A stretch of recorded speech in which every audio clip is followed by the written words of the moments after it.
Excel PU college ಗುರುವಾಯಿನಕೆರೆ, ಕರ್ನಾಟಕದ number 1 PU college. Admissions open now. ಹೊಸ ವರ್ಷದ ಆಸುಪಾಸಿನಲ್ಲಿ ಕುರ್ಚಿ ಕದನಕ್ಕೆ ಒಂದು ತಾತ್ಕಾಲಿಕ ವಿರಾಮ ಬಿದ್ದಿತ್ತು. ಆದರೆ ಸಂಕ್ರಾಂತಿ ಬಳಿಕ ಸಂಕ್ರಾಂತಿ ಆಗುತ್ತಾ ಅನ್ನುವಂಥ ನಿರೀಕ್ಷೆ ಇದೆ. ಇನ್ನು ಅದರ ಒಂದು ಪುಷ್ಟಿಯನ್ನು ನೀಡುವಂತೆ ಈಗ ರಾಜ್ಯ ಕಾಂಗ್ರೆಸ್ನಲ್ಲಿ ಸಿಎಂ ಕುರ್ಚಿ ಕಾಳಗ ಏನು ಪಾಸ್ ಆಗಿತ್ತು, ಈಗ ರೆಸ್ಯೂಮ್ ಆಗಿದೆ.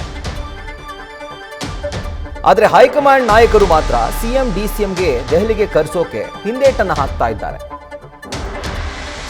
ಈಗ ಒಂದು ಕಡೆ ಹೆಂಗೋ ತಿಳಿಯಾಗಿದೆ, ಅಸ್ಸಾಂ ಜವಾಬ್ದಾರಿಯನ್ನು ನೀಡಿದ್ದೇವೆ, ಈಗ ಮತ್ತೊಮ್ಮೆ ಈ ರೀತಿಯಾದಂಥ ಹೈ ಡ್ರಾಮವನ್ನು ನಾವೇ ಕ್ರಿಯೇಟ್ ಮಾಡಿ ಇಬ್ಬರನ್ನು ದೆಹಲಿಗೆ ಕರೆಸಿದಂತಹ ಸಂದರ್ಭದಲ್ಲಿ ಒಂದು ಪೊಲಿಟಿಕಲ್ ಹಂಗಾಮ ಶುರುವಾಗುತ್ತೆ. ನಾವು ಯಾಕೆ ಅದಕ್ಕೆ ಅಣಿ ಮಾಡಿಕೊಡ್ಬೇಕು ಅಂತ ಹೇಳಿ ಈಗ ಹೈಕಮಾಂಡ್ ನಾಯಕರು ಒಂದು ರೀತಿ ಸ್ಟೇಟಸ್ ಕೋ ಮೇಂಟೈನ್ ಮಾಡ್ತಾ ಇರೋ ಥರ ಕಾಣಿಸ್ತಾ ಇದೆ.